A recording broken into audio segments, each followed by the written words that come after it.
નમસ્કાર દર્શક મિત્રો, તમે જોઈ રહ્યા છો સાયન્સ મીડિયા સંચાલિત ઝટપટ ન્યૂઝ અને નવસારી લાઈવ। આજે મતદાન છે અને લોકશાહીનો પર્વની ઉજવણી શરૂઆત થઈ છે, ત્યારે આપણી સાથે અશોકભાઈ ધોરાજીયા છે।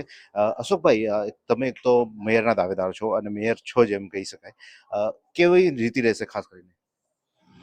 સૌથી પહેલા તો મેં મારું મતદાન કર્યું છે। મેયરનો દાવેદાર છું એવું હું ન કહી શકું। ભારતીય જનતા પાર્ટીનો એક શિસ્તબદ્ધ સૈનિક છું।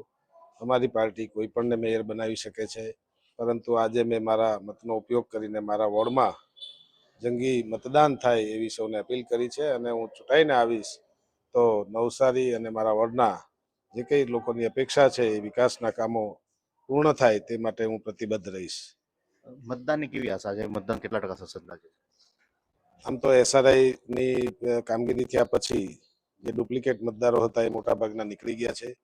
દર વખતે 55-60% પર જે મતદાન શહેરી વિસ્તારમાં જે અટકતું હતું એ હવે ખોટા મતો નીકળવાને કારણે એવી અપેક્ષા છે કે અમે આજે નવસારી સમગ્ર મહાનગરમાં 70% આસપાસ અને સમગ્ર નવસારી જિલ્લામાં ગ્રામ્ય વિસ્તારમાં 80% ઉપર મતદાન થાય એવી અમને ધારણા છે।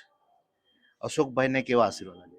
અશોકભાઈને ફાઇન આશીર્વાદ આપો। ખૂબ એની મહેનત છે અને ખૂબ દિલથી કામ કર્યું છે, નિસ્વાર્થે કામ કર્યું છે પાર્ટીનું, એની લોકોને કદર છે। તો આ હતા અશોકભાઈ કે જેમણે આજે પોતાનો મતાધિકારનો ઉપયોગ કર્યો છે અને મતાધિકાર મત આપીને તેઓ અત્યારે એમના પરિવાર સાથે, પત્ની સાથે અને કામે જોડાય છે। ત્યારે અન્ય વિસ્તારના પણ તમને અપડેટ આપતા રહીશું, તો જોતા રહો નવસારી લાઈવ।